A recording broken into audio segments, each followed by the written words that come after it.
पाकिस्तान की सियासत इस वक्त बिल्कुल उस नहज पर पहुंच चुकी है जहां मैं ये कहूंगी कि अब सियासत नहीं हो रही, अब खुल्लम खुल्ला दुश्मनी हो रही है। और दुश्मनी इस तरह हो रही है कि दोनों हदें पार कर चुकी है। हुकूमत जिसके पास एक तरफ बहुत बड़े मसाइल हैं, वो उनको हल करने में इस वक्त तक ताहम नाकाम नजर आ रही है। चाहे वो सियासी बहरान हो, ऑपोजिशन के साथ बातचीत हो, सुप्रीम कोर्ट से दी गई इलेक्शन की तारीख हो, पाकिस्तान की बदहाल मईशत हो, जबरी जुल्म हो सहाफ़ियों पर, चैनल्स पे जिसपे बोल अव्वल मिसाल है हम, हमारे सहाफ़ी, हमारा चैनल जो बेहद प्रेशर में उसके बावजूद हर तरफ का मौक़िफ़ आप तक लाने के लिए हर वक्त हम अपनी जिम्मेदारी पूरी करने के लिए तैयार हैं। कॉल कर रहे हैं, इनवाइट कर रहे हैं, मुसलसल राब्ता कर रहे हैं कि हुकूमत वक्त यानी कि पाकिस्तान मुस्लिम लीग नवाज अपना मौक़िफ़ दे और उनका वाज़े मौक़िफ़ दो टोक जैसा भी होगा वो सुनाया जाएगा। लेकिन अगर वो अपना मौक़िफ़ नहीं देंगे तो फिर हम पे ये इल्ज़ाम नहीं लग सकता कि हम येलो जर्नलिज्म कर रहे हैं या वन साइडेड जर्नलिज्म कर रहे हैं। बहरहाल मामलात बहुत ख़राब हो चुके हैं, यहाँ पर पकड़ धकड़ हो रही है। आज पावर शो है बहुत बड़ा, तरावी के बाद मीनार पाकिस्तान पर खान साहब जो है कौम से खिताब भी करेंगे, बात भी करेंगे, अपने मौक़िफ़ भी बताएंगे। लेकिन उनका ये मौक़िफ़ कि उनको मारने की कोशिश की जा रही है, एक साजिश बनाई जा रही है। और आपको याद होगा ऐसी एक साजिश पहले कराची में भी बनी जिसमें जुल्फ़िकार अली भुट्टो के जो साहबजादे हैं मुर्तज़ा भुट्टो, उनको बेईमाना तरीके से शहीद किया गया, गोलियां मारी गई, पुलिस ने नाका लगाया और उसके बाद उस वक्त की वज़ीर आज़म बेनज़ीर भुट्टो साहिबा नंगे पांव दौड़ी चली आई उस वक्त के हस्पताल में और शशदर रह गई। लेकिन वो मामला आज तक हल ना हो सका कि उस कत्ल के पीछे कौन था। तो जिस मुल्क में वज़ीर आज़म पाकिस्तान के भाई को पुलिस मुकाबले में कत्ल कर दिया जाए, उस मुल्क में कुछ भी हो सकता है। सवाल यह पैदा होता है कि पाकिस्तान में क्या होने वाला है, पाकिस्तान किस तरफ जा रहा है, पाकिस्तान में ये जो पकड़ धकड़ हो रही है इसकी वजह क्या है।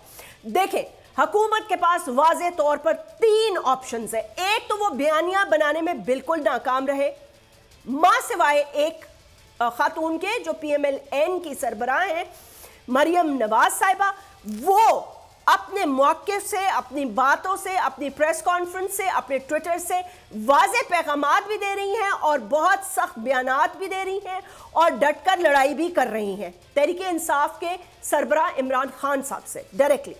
लेकिन हुकूमत की ये पकड़ धकड़ क्या, मैं 3 सवाल रख रही हूँ गवर्नमेंट ऑफ पाकिस्तान के लिए, आज मुस्लिम लीग नवाज के लिए, आप खुद फैसला कर लें। इसमें किसी और का कुछ नहीं जा रहा, पीपल्स पार्टी का कुछ नहीं जा रहा, मौलाना फजल रहमान का कुछ नहीं जा रहा। सबसे बड़ा धचका आज पाकिस्तान की एक बड़ी, सबसे बड़ी पॉलिटिकल पार्टी, खान साहब की पार्टी या PMLN जो हुआ करती थी, वो सबसे बड़े धचके और हिचकोले खा रही है। आप एक नैरेटिव बना रहे हैं और आप ये कह रहे हैं कि आप पाकिस्तान को बचाने आए, लेकिन गरीब ये पूछ रहा है कि आप क्या बचा रहे हैं। IMF की डील जो अब तक बिल्कुल नहीं हो सकी, डार साहब, मैं नहीं कह रही, सोर्सेज विद इन PMLN कह रहे हैं कि डार साहब ने IMF की डील ऑलमोस्ट भस्म कर दी है, बिठा दी है। वही काम किए जा रहे हैं जो कि इल्जाम लगाए जा रहे थे कि खान साहब कर रहे थे। बहरहाल 3 सवाल रखना चाहती हूं।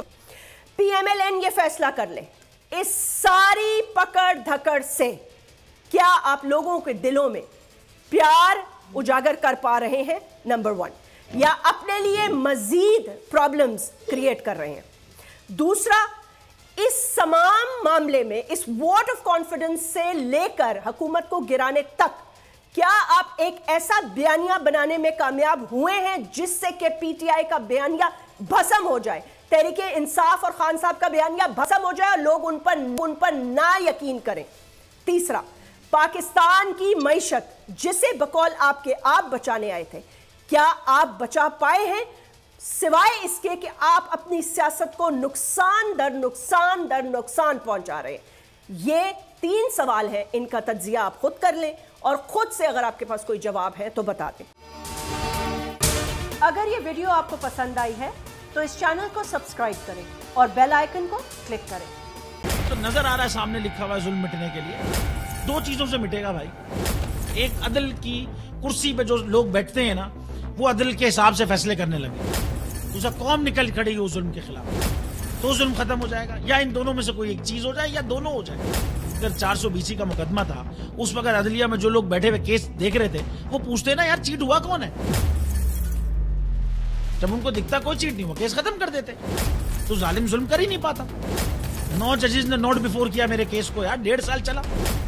शख्सी जमानत का केस, सेम केस इस्लामाबाद में कर दिया। एक ही इल्जाम पे 2 केस हो नहीं सकते भाई। मतलब 60 दिन का वक्त होता है, 102 दिन के बाद मैं जीत गया, केस बरी हो गया, 102 दिन के बाद अपील फाइल की, एक्सेप्ट कर ली। नहीं करते ना एक्सेप्ट, खत्म हो जाता ना जुल्म यार। भरी अदालत में मुझे बरी कर दिया, फिर पता नहीं क्या हुआ, 2.5 घंटे बाद का नोट बिफोर, मैं नहीं सुनता ये केस। खड़े रहते अपने फैसले पे, मिट जाता जुल्म। अल्लाह ताला ने बिठाया इन कुर्सियों पे इनको यार, ये अल्लाह ताला की तरफ से फैसले करने हैं। तो या तो ये फैसले आएंगे, जुल्म मिट जाएगा, या कौम खड़ी हो जाएगी जुल्म के खिलाफ।